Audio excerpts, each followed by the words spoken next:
Control of the House after the midterm elections may come down to a redistricting move by Texas Governor Greg Abbott. But Democrats are not just sounding the alarm. They're warning Republicans it could backfire on them. Abbott has called a special session of the legislature for July 21st, where he has added redistricting to the agenda, with the expectation it would create more Republican-leaning districts.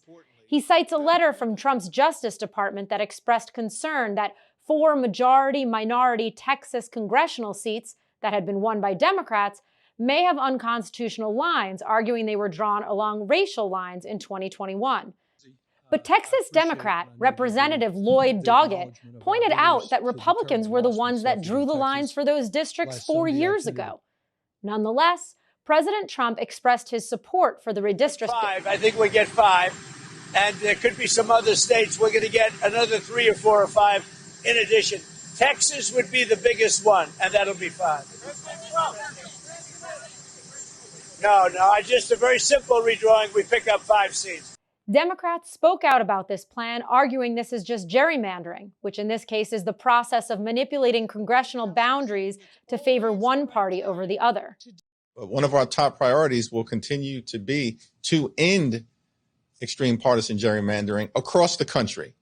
We can no longer have a patchwork of different states holding themselves to different standards, and some, like Texas and Florida, no standards at all, as part of a desperate effort to cling to power. Democrats argue the move in Texas could prove risky for Republicans, not just because it could make some red districts more competitive. California Governor Gavin Newsom, posting on X, wrote, "Two can play this game." However, it would not be quite as easy for California to gerrymander districts. Back in 2008, voters took redistricting power from the state legislature and gave it to an independent redistricting commission. A source familiar with Democrats' thinking tells me that a California ballot measure to return that power to the legislature, where Democrats hold a supermajority, is not off the table. And any new Texas redistricting lines would likely be challenged in court. While Trump and Republicans are hopeful that this redistricting effort could help pad their majority in the House, Texas Democrat Representative Jasmine Crockett says this is just another way to dilute the voices of people of color. This is Jackie Coppell for The Hill.